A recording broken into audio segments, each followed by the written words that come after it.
Welcome to my mini blog. सकाल सकाल brush करके बुढ़ी फ्रूट्स खाई देइथिली।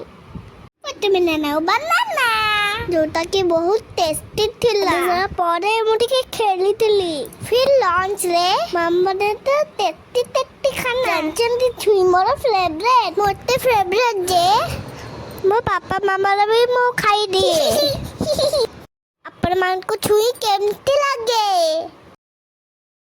खाई सारी मुझे आई घर को जाइथिली ना दंड नाच होथिला कि बहुत खुशी लगिला। अपन माने भी देखंतु ठाकुर को नाम खाइबे।